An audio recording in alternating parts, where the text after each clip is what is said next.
الحمد لله والصلاة والسلام على سيدنا محمد وعلى آله وأصحابه أجمعين.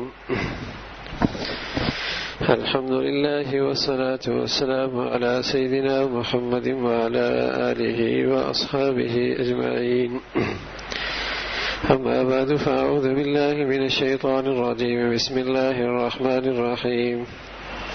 وإذا رأيتهم تعجبك أجسامهم وإن يقولوا تسمع لقولهم كأنهم خشب مسندة يحسبون كل صيحة عليهم هم العدو فاحذرهم قاتلهم الله أنى يؤفكون. صدق الله العظيم. اللهم صل على سيدنا محمد النبي الأمي وعلى آله وأصحابه وسلم. اللهم صل على سيدنا محمد النبي الأمي وعلى آله وأصحابه وسلم. میرے معزز مسلمان بزرگوں، عزیز بھائیوں، ہم تاریخ اسلام میں مسلمانوں کی ناکامیوں کی تلخ داستانیں سنتے ہیں. ہم تاریخ اسلام میں مسلمانوں کی ناکامیوں کی تلخ داستانیں پڑھتے ہیں، سنتے ہیں، اور ایک بہت بڑی غلطی کرتے ہیں کہ جب یہ داستانیں ہماری آنکھوں کے سامنے آتی ہیں تو خیال گزرتا ہے مسلمان شکست کھا گیا، مسلمان نے ہار مان لی، مسلمان ناکام ہو گیا. حالانکہ میرے عزیزوں، حقیقت یہ ہے، ایک چیز کی صورت ہوتی ہے اور ایک حقیقت ہوتی ہے. ہم نے آج صورت کو حقیقت کا درجہ دے دیا. جب ناکام صورت ہوتی ہے تو ہم سمجھتے ہیں حقیقی مسلمان ناکام ہوا ہے. ہم حقیقت کا بوجھ صورت پہ ڈالتے ہیں، وہ دھڑم سے عمارت نیچے گر جاتی ہے. ہم سمجھتے ہیں حقیقی مسلمان کی عمارت نیچے گری ہے. حالانکہ صورت اور حقیقت میں بڑا فرق ہے. صورت اور حقیقت میں بڑا فرق ہے. جیسے دیکھنے کے مٹی کے کھلونے ہیں اور اس سے ایک آم بنا دیا گیا اور ایک حقیقی آم ہے. دور سے دیکھنے میں دونوں آم لگتے ہیں، لیکن حقیقت اور صورت میں بڑا فرق ہے. اس صورتاً جو آم ہے اس میں وہ ذائقہ بھی نہیں، اس میں وہ رس بھی نہیں، اس میں وہ خوشبو بھی نہیں، اس میں وہ توانائی بھی نہیں. جو حقیقی آم کے اندر ہے. عرصہ ہوا ہے کہ حقیقی اسلام میدان میں آیا ہی نہیں، حقیقی مسلمان میدان میں آیا ہی نہیں. اور جہاں دن خطوں میں کچھ وقت کے لیے آیا، اس نے کفر کی حقیقتوں کو ناکو چنے چلوائے ہیں. اس حقیقت نے اپنی طاقت منوائی ہے. حقیقت. لیکن جہاں دنیا کے اندر حقیقتوں کا ٹکراؤ مسلمان کی صورت کے ساتھ ہوا اور ہم نے اس مسلمان کی صورت سے حقیقت والا امید لگا بیٹھے اور اس پر وہ بوجھ ڈالنے لگے جو حقیقت کا بوجھ ہے، وہ جب گرا تو ہم نے خیال کیا اس سے حقیقی اسلام بلا وجہ کا بدنام ہونے لگا اور حقیقی مسلمان بلا وجہ کا بدنام ہونے لگا. خطا یہاں ہوتی ہے کہ آج ہم نے صورت کو حقیقت کا درجہ دے دیا اور صورت پہ وہ بوجھ اور اس سے وہ توقع رکھنے لگے جو حقیقت سے رکھی جاتی ہے. ایک چھوٹا سا بچہ جو اپنی ایک حقیقت رکھتا ہے، اس کے مقابلے میں کتنی بڑی صورت رکھ دی جائے اور بھس بھر کے شیر کی ایک بڑی تصویر بنا دی جائے، لیکن اس چھوٹی سی حقیقت کا بھی وہ بھس بھرا شیر مقابلہ نہیں کر سکتا۔ سورج جو ہے ٹھوکر مارے گا گرا دے گا، ٹھوکر مارے گا گرا دے گا۔ اگرچہ دیکھنے میں آج مسلمان کی تصویر تو بہت ہے لیکن اندر بھوس بھرا ہوا ہے۔ نہ جانے اس کے آستین میں کتنے میر جعفر اور میر صادق بیٹھے ہیں جن کی تصویر اللہ نے بتائی وَإِذَا رَأَيْتَهُمْ تُعْجِبُكَ أَجْسَامُهُمْ، ان کے کوٹ پتلون دیکھو اور ان کا ظاہری زرق برق لباس دیکھو اور ان کا چمک دمک بھرا لباس دیکھو، جسم دیکھو۔ وَإِذَا رَأَيْتَهُمْ تُعْجِبُكَ أَجْسَامُهُمْ، ان کے جسم بڑے لگے۔ وَإِن يَقُولُوا تَسْمَعْ لِقَوْلِهِمْ، بات کریں تو لوگ کان لگائیں، کیا بات کرتے ہیں؟ لیکن كَأَنَّهُمْ خُشُبٌ مُّسَنَّدَةٌ، یہ تو سوکھی لکڑی کی طرح ہے، ایسے اندر سے کھوکھلے ہیں، ایسے اندر سے بے جان ہیں کہ بغیر سہارے کے کھڑے نہیں ہو سکتے۔ كَأَنَّهُمْ خُشُبٌ مُّسَنَّدَةٌ۔ تو نہ جانے ہر طرف کتنی ایسی مخلوق ہے جس نے صورت اسلام کا لبادہ اوڑا ہے، اندر سے وہ میر جعفر میر صادق ہیں اور اسلام سے وہی دشمنی رکھتے ہیں جو کفر رکھتا ہے۔ اسلام سے اندر سے ایسی دشمن ہے جیسے کافر اسلام کا دشمن ہے، لیکن لبادہ ان کا اسلام کا ہے۔ اور جب وہ میدان میں شکست کھاتے ہیں تو مسلمان خطا کھاتا ہے کہ شاید حقیقی مسلمان گر گیا، شکست کھا گیا، حالانکہ وہ تو تھا ہی صورتاً۔ جہاں حامیان کی حقیقت ہوتی ہے وہ تو مجال ہے اس حقیقت پر کوئی حقیقت غلبہ پا لے۔ اللہ اکبر۔ حضرت خبیب پھانسی میں لٹکی ہوئی، نیزوں کے نوکوں سے سینہ چھنی ہے، ایمان اسلام کی حقیقت پائے بیٹھے ہیں جو ان کے زخموں کے لیے مرہم کا کام کر رہا ہے، جو ان کو ان زخموں پر جنت کی تصویر دکھا رہا ہے کہ تھوڑی دیر ہے وطن کی اصل زندگی شروع ہونے والی ہے۔ پھانسی پہ لٹکے ہیں، زمین نیزوں سے چھنی ہو رہا ہے، صبر اور استقامت کے پہاڑ کھڑے ہیں، بنے بیٹھے ہیں۔ کہنے والے نے کہا تجھے یہاں سے ہٹا دیتے ہیں اور جس کا تو نام لیتا ہے اسے تیرے بدلے میں یہاں لٹکا دیں تو کیا خیال ہے؟ خبیب تڑپ گیا، کہنے لگا ظالم کتنا غلط اندازہ لگایا ہے تو نے میرے ایمان کا اور نبی سے رشتے کا، مجھے آزاد کر دیا جائے اور اس کے بدلے میں میرے نبی کے تلوے میں ایک کانٹا چبھ جائے، مجھے تو یہ بھی برداشت نہیں۔ یہاں پھانسی کی پندہ ایک حقیقت تھی، اس کا مقابلہ ایمان کی حقیقت سے تھا، مجالے شکست کھائے۔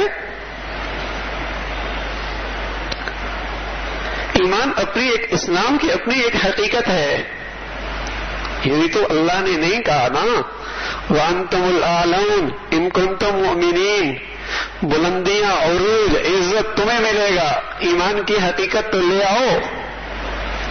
إِنَّا لَنَنصُرُ رُسُلَنَا وَالَّذِينَ آمَنُوا فِي الْحَيَاةِ الدُّنْيَا، فِي الْحَيَاةِ الدُّنْيَا، ہم اہل ایمان کی مدد اور نصرت کیا کرتے ہیں اس دنیا کے اندر بھی، ایمان کی روح تو لے کے آؤ۔ تم کن پہ اعتماد کر بیٹھے ہو جو اندر سے نفاق سے بھرے ہیں، کفر کا بھوسا ان کے اندر بھرا ہے، لبادہ انہوں نے اسلام کا اوڑا ہوا ہے، تمہیں انہیں مسلمانوں کا قائد بنا لیا اور قیادت ان کے سپرد کر دی اور ان سے امید لگا بیٹھے کہ ہمارے نجات دہندہ ہیں. وَإِذَا رَأَيْتَهُمْ تُعْجِبُكَ أَجْسَامُهُمْ وَإِن يَقُولُوا تَسْمَعْ لِقَوْلِهِمْ كَأَنَّهُمْ خُشُبٌ مُّسَنَّدَةٌ. ان کے اندر تو کفر کا بھوسا بھرا ہوا ہے, نفاق سے اٹی ہوئی ہے یہ اندر سے. ایمان کی حقیقت ہو. سبحان اللہ. ابو سلمہ پہلے صہیب رومی جب مکہ سے مدینہ آنے لگے اپنے نبی کے پاس ایمان کے تحفظ کے لیے, اسلام کی اور آبیاری کے لیے مکہ سے مدینہ آنے لگے, تو راستے میں کفار نے گھیرے میں دے دیا. کہا صہیب مکہ سے کمائے ہوا پیسہ اور مکہ سے منڈیوں سے کمائی ہوئی دولت مدینہ نہیں لے کے جانے دیں گے, مدینہ نہیں لے کے جانے دیں گے. جاتا ہے تو دولت چھوڑ کے چلے جا. سبحان اللہ. وہاں تو ایمان اور اسلام کی حقیقت تھی. چند ٹکڑے کیا چیزیں ہیں. مانا کہ دولت اپنی حقیقت رکھتی ہے, عہدہ منصب حقیقت رکھتا ہے, اقتدار ایک حقیقت رکھتا ہے, دنیا ایک حقیقت رکھتی ہے, خوشحالی ایک حقیقت رکھتی ہے, دنیا کا عروج ایک حقیقت رکھتا ہے. یہ ساری اپنی حقیقتیں ہیں, لیکن ایمان کی حقیقت کا مقابلہ کہاں کر سکتی ہیں یہ حقیقتیں؟ بشرطیہ کے سامنے ایمان ہو صورتاً نہ ہو. صہیب نے فرمایا رضی اللہ تعالیٰ عنہ, یہ لو دولت اور میں جا رہا ہوں, مجھے اس دولت کی پرواہ نہیں. ابو سلمہ وہ بھی اسی ادا سے مکہ سے نکلے. بیوی سے تعلق ایک حقیقت ہے, اولاد سے پیار ایک حقیقت ہے, زندگی کے سہارے کی شکل میں مال و دولت ایک حقیقت ہے. آگے کفار کچھ آئے جن کی وہ بیٹی تھی جو بھی مسلمان نہیں ہوتے, کہا ہماری بیٹی ساتھ نہیں لے کے جا سکتے, لے جاؤ, اس کا فراق بھی برداشت ہے.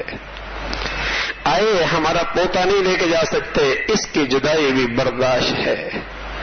آؤ لے آئے پیسہ یہاں سے نہیں لے جا سکتے, لے آؤ پیسہ بھی, یہ بھی برداشت ہے. حضور علیہ الصلوۃ والسلام کی خدمت میں آئے, کہا یا رسول اللہ میدان میں مارکا مار کے آیا ہوں, مقابلہ کر کے آیا ہوں, سب کچھ دے کے آیا ہوں, ایمان بچا کے لے کے آیا ہوں. تو پیارے نبی نے فرمایا یا ابا سلمہ قد ربحت البیع قد ربحت البیع. ابو سلمہ بڑے نفع کی تجارت کی ہے, ایمان کی حقیقت تو لے آیا نا, بڑے نفع کی تجارت. حقیقت کبھی ناکامیوں کا تسلسل نہیں دکھاتی. مسلمان حقیقت کے ساتھ ہو, اسلام حقیقی ہو, پھر ناکامیوں کی دستانیں مسلمانوں کے دامن میں نہیں ہوتی. پھر مسلمانوں کے دامن میں ناکامیوں کی دستانیں نہیں. یرموک کا میدان ہے, یرموک سجا ہوا ہے. ادھر مسلمانوں کی تعداد ہزاروں میں, رومیوں کی طاقت لاکھوں میں. کان میں آواز پڑتے اب خالد بن ولید رضی اللہ تعالیٰ عنہ کی. کسی نے کہا کیا ٹھکانہ ہے رومیوں کی طاقت کا, لاکھوں میں کیا ٹھکانہ ہے؟ تو حضرت خالد فرمانے لگے خاموش ہو جاؤ. اگر خالد کا گھوڑا آج اشقر اس کی سم درست ہوتی تو میں رومیوں کو پیغام دیتا کہ اتنی طاقت میدان میں اور لے آؤ, اتنی طاقت میدان میں اور لے آؤ. اس لیے کہ وہ جانتے تھے یہ سب اندر سے حقیقت سے کھوکھلے ہیں, ان کے پاس کیا ہے؟ حقیقت تو مسلمان کے پاس ہوتی ہے, لا الہ الا اللہ. طاقت کا سرچشمے کے ساتھ اس کا تعلق ہوتا ہے. وہ محبت بھی اسی کی کرتا ہے, ڈرتا بھی اسی سے ہے, امید بھی اسی سے ہے, توقع بھی اسی سے, مدد اور نصرت کی امید بھی اسی سے مانگتا ہے.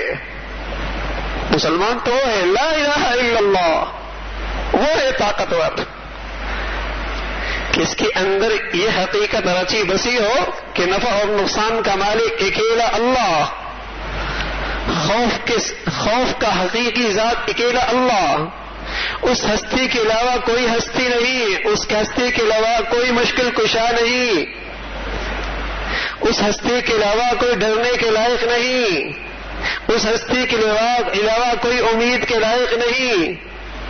یہ اندر کلمہ آ جائے، حقیقت پڑھتے تو بہت ہیں، زبان کے بول تو بہتوں کے ہیں، معنی اور مفہوم بھی جانتے ہیں، لیکن اگر یہ میری زندگی میں رچ بس جائے اور میرے دل و دماغ میں اس کی خوشبو پھیل جائے اور اس کی طاقت کا احساس میرے اندر آ جائے، پھر دیکھیے مسلمان اور اس کے اندر کی حقیقت کا کون اس کا مقابلہ کر سکتا؟ پھر کون مقابلہ کر سکتا؟ وَأَنْتُمُ الْأَعْلَوْنَ إِن كُنتُم مُؤْمِنِينَ۔ پھر دیکھو تمہیں عروج کیسے ملتا ہے۔ تو بڑی غلطی ہے جب یہ ناکامیوں کی داستانیں سنتا ہے تو سمجھتا ہے مسلمان شکست کھا گیا۔ نا یہ میر جعفر اور میر صادق کی نسلیں ہیں جو صدیوں سے مسلمانوں کے آستینوں میں پل رہی ہیں، جو صدیوں سے مسلمانوں کے آستینوں میں پل رہی ہے، اور یہ مسلمان چونکہ شعور سے محروم ہوتا چلا جا رہا ہے، اسے بے حیائی اور فحاشی کے گندگیوں کے اندر رکھ کر اس کی بصیرت اس سے چھین لی گئی ہے، اس لیے اسی کے گرد، اسی کے ماحولوں میں، اس کے آستینوں میں یہ مخلوق پل رہی ہے، اسے احساس بھی نہیں ہوتا ارد گرد کی مخلوق کا، اس لیے کہ یہ بھی تو دل کا اندھا ہوتا چلا جا رہا ہے، اس کی بھی بصیرت مفقود ہوتی چلی جا رہی ہے، کن پہ تکیہ لگا بیٹھتا ہے، کن کو اپنا رہبر اور پیشوا بنا لیتا ہے، کنہیں قائد مان لیتا ہے، کون اس کے لیڈر ہیں۔ ہاں اسے اتنا گندا کر دیا اس نوجوان معاشرے کو، اس مسلمان کے معاشرے کو، اور اس سے حیا اور لقمہ حلال چھین کر، اس سے حیا اور لقمہ حلال چیر کر اندر کی زندگی کو مسخ کر دیا تاکہ یہ تمیز ہی نہ کر سکے مسلمان اور منافق میں، یہ تمیز ہی نہ کر سکے خیر خواہ اور دشمن میں، یہ فرق ہی نہ کر سکے اپنے اور بیگانے میں۔ اس لیے تو کہ دونوں گناہ ہر طرف پھیلی ہوئی ہیں، اور یہ ان آستین کے سانپوں کی اور ان دشمنان اسلام کی ضرورت ہے ان گناہوں کو پھیلانا، کہ بے حیائی اتنی پھیلا دو کہ مسلمان بصیرت سے محروم ہو جائے، اس کے گھر کے ہر دہلیز پہ لقمہ حلال حرام پہنچا دو تاکہ یہ بصیرت سے محروم ہو جائے، تاکہ ہم پھل پھول سکیں، یہاں پر ہم ان کے آستینوں میں رہ سکیں۔ تو میرے عزیزو، مایوسی نہیں ہے، بصیرت کی آنکھیں چاہیے، اپنے رب پر بھروسہ اور توکل چاہیے، مولا سے ایمان کی حقیقت مانگنے کی ضرورت ہے۔ پھر مسلمان تنہا بھی بہت ہے، قلت میں بھی تو بڑی طاقت ہے، اس کی پھر کوئی شکست نہیں ہے، پھر ناکامیوں کی داستانیں وہ اس کے قریب نہیں پٹکتی۔